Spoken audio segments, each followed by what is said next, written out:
নমস্কার বন্ধুরা, আজকের ভিডিওটা শুরু করছি আর লাস্ট ভিডিওটা যেখান থেকে শেষ হয়েছিল সেখান থেকে।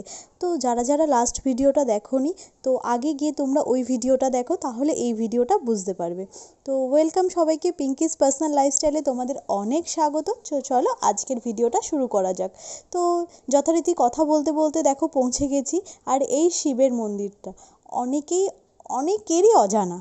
হ্যাঁ বন্ধুরা, অনেকেরই অজানা, কারণ তোমরা অনেকেই জানো না এটা কোথায়।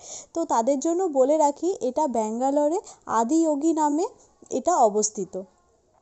তো যারা জানো তো তারা জানোই, আর যারা জানো না তাদের জন্য বলে রাখি যে এটা সাউথের একটা দিক। তো খুবই সুন্দর, মানে এই মন্দিরটা গুরুজি তৈরি করেছেন। এখানে তোমরা যাওয়ার পথে দেখতে পারবে গুরুজির ছবি দেওয়া আছে, যিনি সদ্গুরু।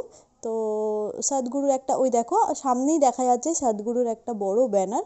তো উনি আর কি এটা তৈরি করেছেন।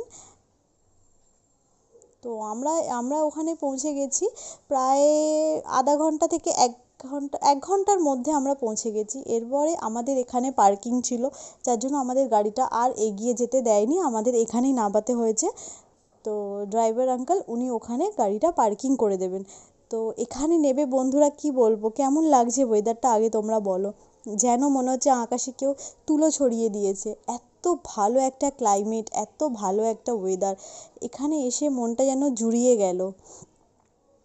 আর এই যে সামনেটা দেখছো, এই যে মানে ছবিটার আগে, ঠাকুরের মূর্তির আগে যে জায়গাটা গলায় মালা দেওয়া, এটা হচ্ছে এই সাউথের মেন মন্দির। এদের এখানকার পুজো আর্চা এতটাই নিষ্ঠাভাবে, মানে খুবই নিট অ্যান্ড ক্লিন, যার কারণে আর ভেতরে ফোন একদমই অ্যালাউ ছিল না ওই মন্দিরটুকু, যার জন্য আমি ক্যামেরা অন করতে আর পারিনি। ওখানেই আমি অতটুকুই করতে পেরেছি। এইখানে আমরা পুজো দিয়ে তারপরে আমরা ওই শিবের স্ট্যাচুর কাছে গেছি।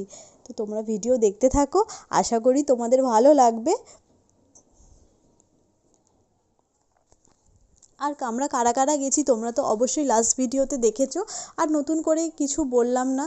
তো দেখো বন্ধুরা, কতটা বড় জায়গা জুড়ে এরিয়াটা, ভীষণ সুন্দর। ইভেন ওইখানে আরও কাজ চলছে, যে আগামী পরবর্তীকালে হয়তো আরও মানে ডেভেলপ হবে। এখনই খুব ভালো। আর এই আমার ভাই ক্যামেরা দেখার সাথে সাথেই পোজ দেওয়া শুরু।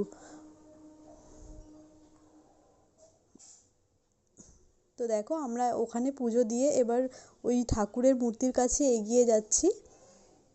আর এই যে এরিয়াটা দেখছো, এইখানটা অতটা কাউকে যেতে দেয় না। ও বলে নাকি যে শিবের রাত্রিরের দিকে একটা শিব আসার, ওদের নাকি একটা মানে শিব যে ওখানে আসে তাণ্ডব করে, ওইটার নাকি একটা কিছু বিধিবিধান আছে, যার জন্য ওখানে চট করে কাউকে এন্ট্রি করতে দিচ্ছে না, ওই সাইডে যেতে দিচ্ছে না। তো আমরা গেছিলাম, যার ফলে আমাদের এখান থেকে বারণ করে দিয়েছে। তো দেখো শিবের মূর্তির সামনে একদম ফ্রন্টে চলে এসেছি। আর বন্ধুরা, এখানে আমি ভয়েস দিয়েছিলাম, তো জানো তো এখানে ভয়েস দেওয়ার পর এই ভয়েসটা আমাকে অফ করে দিতে হয়েছে, এতটা পরিমাণে নয়েজ ছিল আর প্রচণ্ড হাওয়া দিচ্ছিল, কথাটা ঠিক কেটে যাচ্ছিল। তো দেখো শিব শিবটা অনেকটা হাইট। আর এখানে এসে সত্যি এত ভালো লাগছে, আমাদের তো ভীষণ আনন্দ হচ্ছে। মানে আমার তোমাদের কাছে অনুরোধ, তোমরা যদি কারোরই কোনোভাবে ব্যাঙ্গালোর আসার সুযোগ হয়, এই জায়গায় আদিযোগীটা অবশ্যই এসো। খুবই সুন্দর, মানে তোমরা না এসে বলে বোঝানো যাবে না। অনেকটা প্লেস জুড়ে। আর দেখো শিবটা কতটা বড়। আর এই যে দেখছো বন্ধুরা, সাইডে ত্রিশূল দিয়ে দিয়েছে। এই ত্রিশূলগুলোর মধ্যে কাপড়গুলো মানে কিছু বাঁধা আছে। এগুলো হচ্ছে যেটা আমরা ওখান থেকে জানতে পারলাম, যারা মানত করে তো তাদের এখানে এটা বাঁধে, তারপরে মানত পুরো হলে ওটা এসে খুলে পুজো দিয়ে দেয়। তো আর এই গলায় রুদ্রাক্ষটা দেখো, তোমাদের একটু দেখাই কাছ থেকে, দেখো কতটা মোটা, কত যে রুদ্রাক্ষ রয়েছে, এটা বলে মানে জানি না, গুণে শেষ করা যাবে না। আর এটা ওই অ্যাট এ টাইমে আমি ওখানে জিজ্ঞেসও করতে পারিনি, যার জন্য আমার তো সঠিক জানা নেই, বাট তোমরা তো দেখলেই কেমন।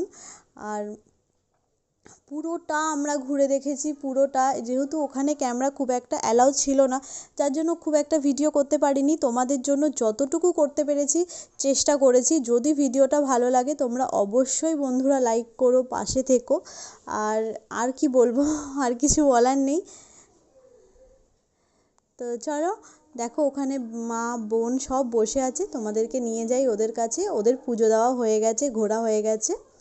এইসব জায়গা দেখো, সাইডগুলো পুরো পাহাড় দিয়ে পুরো ঘেরা চারিদিকটা, আর মাঝখানে শিবটা। ওইখানে দেখো নন্দী বসে রয়েছে, নন্দী মহারাজ, আর লোক দেখো কত লোক। যাই হোক, ওখানে যেটা জানতে পারলাম সানডে করে নাকি একটা ওখানে প্রোগ্রাম হয়, তখন লোকও প্রচুর থাকে। ইভেন বিকেলে লাইট শো হয়, তখনও খুব লোক থাকে। যেহেতু আমাদের ফ্লাইট রাত্রিরে, আমরা লাইট শোটার জন্য অপেক্ষা করতে পারিনি, আমরা বেরিয়ে গেছি। তো কেমন লাগলো ভিডিওটা, কেমন লাগলো আদিযোগীটা, তোমরা অবশ্যই বন্ধুরা কমেন্টে জানিও। আর একবার তোমাদের সাথে পরিচয় করিয়ে দিচ্ছি, আমাদের ফ্যামিলি, ভাই বোন মা সবাই বসে আছে, ওরা সবাই খুব ক্লান্ত।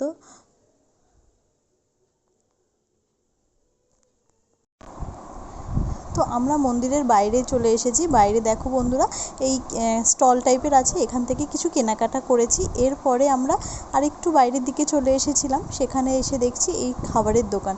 তো আমরা সেরকম আর কিছু খাইনি, তো একেবারেই আমরা আইসক্রিম কিনে গাড়িতে উঠে গেছি। তো এখানে আইসক্রিম কিনছিল বাবা, আর খাওয়ার জন্য বলছিল, বাট এতটা টায়ার্ডনেস লাগছিল, ভালো লাগছিল না খেতে।